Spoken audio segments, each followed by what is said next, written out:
നമുക്കിന്നൊരു വറുത്തരച്ച ചിക്കൻ കറി ഉണ്ടാക്കാം. അപ്പോൾ അതിന് വേണ്ടിയിട്ട് ആദ്യം നമുക്ക് തേങ്ങ വറുത്തെടുക്കാൻ വേണ്ടിയിട്ട് ഒരു പാൻ ആദ്യം കുറച്ച് എണ്ണ ഒഴിച്ച് ചൂടാക്കാം. എന്നിട്ട് അതിലോട്ട് നമുക്ക് ഒരു 2 ഏലക്ക, പിന്നെ ഒരു ചെറിയ കഷ്ണം പട്ട, പിന്നെ ഒരു 2 ഗ്രാമ്പു അതിടാം. എന്നിട്ട് അതിൽ കുറച്ച് കറിവേപ്പിലയും കൂടെ ചേർക്കാം. അതൊന്ന് ചൂടായി വരുമ്പോഴത്തേക്ക് നമുക്ക് ചിരകി വെച്ച തേങ്ങ ചേർക്കാം. തേങ്ങ നന്നായി മുരിഞ്ഞ് വരുമ്പോഴത്തേക്ക് നമുക്കതിലേക്ക് കുറച്ച് കുരുമുളക് ചേർക്കാം. പൊടിയല്ല, കുരുമുളക് തന്നെയാണ് ഇവിടെ ചേർക്കുന്നത്.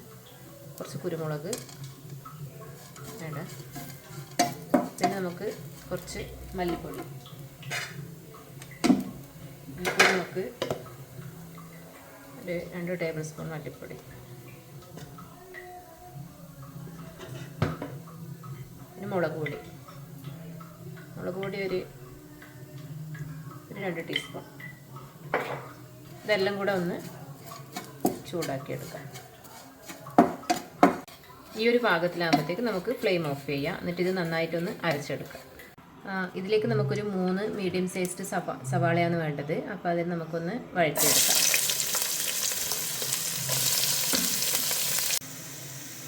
ഉള്ളി ഒരുവിധം മൂത്ത് വന്നിട്ടുണ്ട്. അപ്പോൾ നമുക്കിതിലേക്ക് ഇഞ്ചിയും പച്ചമുളകും ചേർക്കാം.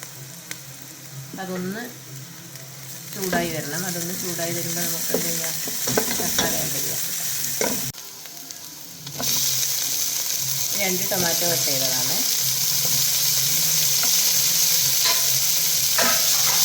ഇത് നന്നായിട്ട് ആവുന്നവരെ നമുക്ക് വെയിറ്റ് ചെയ്യാം. അടച്ചു വെക്കാം.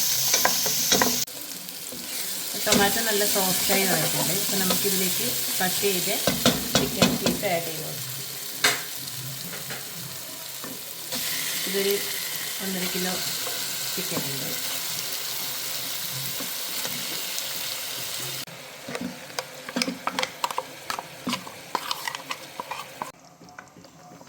അപ്പോൾ ഇതെല്ലാം നമുക്കൊന്ന് നന്നായി മിക്സ് ചെയ്തിട്ടെടുക്കാം. നമുക്ക് ചെറിയ തീയിലൊരു 10-15 മിനിറ്റ് ഇത് ചിക്കൻ കുക്കാവുന്നത് വരെ വേവിച്ചെടുക്കാൻ വേണ്ടി വെയിറ്റ് ചെയ്യാം. ചിക്കൻ നന്നായി വെന്ത് വന്നിട്ടുണ്ട്. ഇനി നമുക്കിതിലേക്ക് ഉള്ളി താളിച്ചൊഴിക്കാം. നമ്മൾ ചിക്കൻ കറിയിലേക്ക് കാച്ചൊഴിക്കാൻ വേണ്ടിയിട്ട് ഒരു ചെറിയ സവാളയും ഒരു 2 തണ്ട് കറിവേപ്പിലയും കൂടെ നമുക്കൊന്ന് നന്നായി മുരിച്ചെടുത്തേക്കാം.